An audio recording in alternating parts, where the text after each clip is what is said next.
Hello, everybody, and welcome to today's episode of the Peak Physique podcast. Hope you're all having a great day wherever you are, whenever you're watching this. If you're not familiar with the Peak Physique podcast, we have two missions. One mission is to provide you with information on wellness. The second mission is to provide that information in under 15 minutes. With that being said, let's jump into today's podcast episode. So let me start with a little bit of a story before we jump into everything. One thing that we all too often do here, and especially in the United States and probably elsewhere, is we make exercise far too complicated. If you go online and do your own research, you read so many different things that contradict one thing to the other that by the time you decide to go work out, you're not even sure where to start. Um, the truth of the matter is exercise is not that complicated. It's all about repetition. So, true story, I did the same strength workouts. I did three of them for 7 years. Did the same split routine for my legs on Monday. Did the same split routine for my back and my biceps on Wednesday. Did the same split routine for my chest and my triceps on Friday. And I supplemented in other stuff, but those three workouts were always the same. And I changed the reps, I changed the weights, but it was always the same movements. Now, there are a lot of negatives to doing that, but I'm just trying to speak to how simple everything was. And I did get great results from them. I look good, got pretty good strength gains from doing them too. But it isn't that complicated. It is really, again, a matter of just showing up and being consistent about working out. I like the number 3 for how many strength training workouts you're doing a week.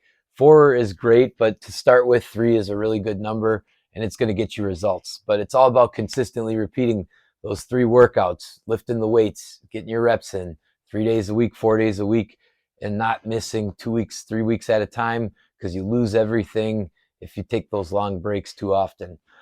So I went off a little bit of what we were going to talk about today, but let's jump into today's topic. 3 things that you should do every time you lift weights. First, you should always warm up before you lift weights. And I know that's a really boring one, and we've all heard that over and over again.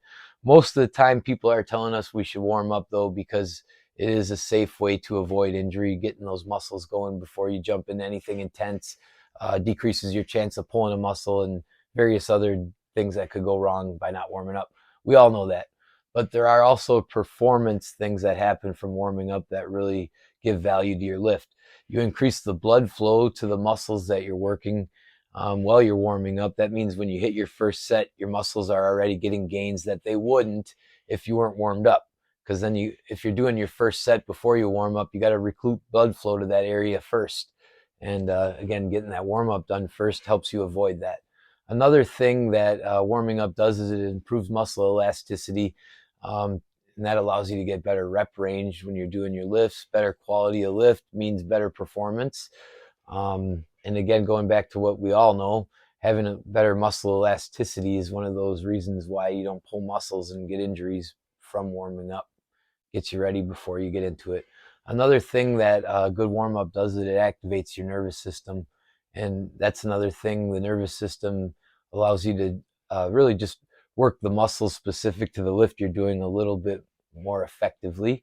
And that really leads us to our second thing of the 3 that you should do every time you lift weights, which is concentrate on the muscles specific to the lift that you're doing.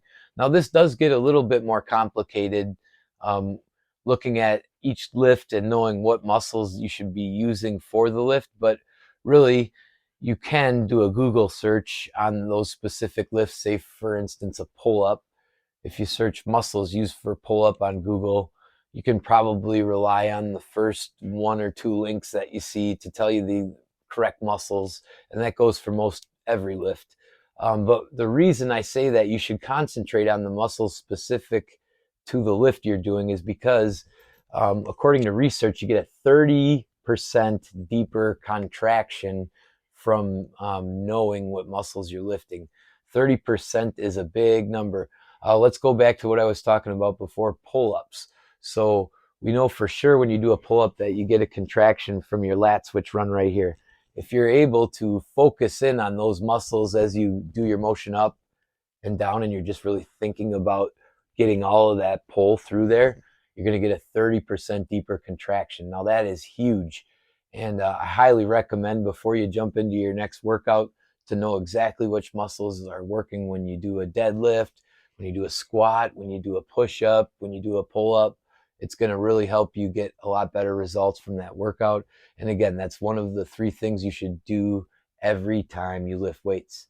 Another very important thing, and the third thing of the 3 things you should do every time you lift weights, is you should record what weights you're lifting.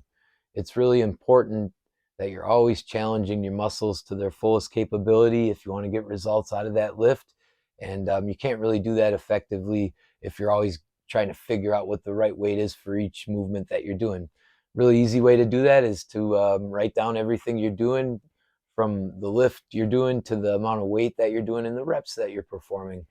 Some of you out there can probably remember what you did each time, but if you can't, you might as well just take the time to write it down. That way you can just pick up right where you left off last time, and again, maximize the results that you're going to get from the workout. So that's the 3 things. As I promised, it was short and sweet and to the point, and I hope you got some value out of this. Let's do a quick review of the 3 things that you should do every time you lift weights. 1, you should warm up, not just because it decreases your chance of injury, but it also really improves your performance once you get into that first set. Number 2, you should concentrate when you're doing your movements on the muscles specific to the lift that you're doing. That gets you a 30% deeper contraction in your muscles. That's a big number, and it's going to get you results a lot faster than if you're just mindlessly doing the movement. And finally, number 3, record your weights. If you're doing a 50-pound one-arm row 8 times, and by that 8th rep you're struggling, that's your weight. You got to write it down, because if you go to that set next week and you don't remember and you start with a 40, you're not going to challenge yourself to the maximum. You're not going to get the results that you want to see. Who wants to do something for 5 months to see the results when you could do something for 2 months and see those results, right? Anyway, I hope this was helpful to you. If it was, please share this with people. Let them know that they can definitely get more out of their workouts by doing them in a couple of specific ways.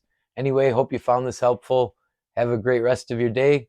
Until I see you again, talk to you later.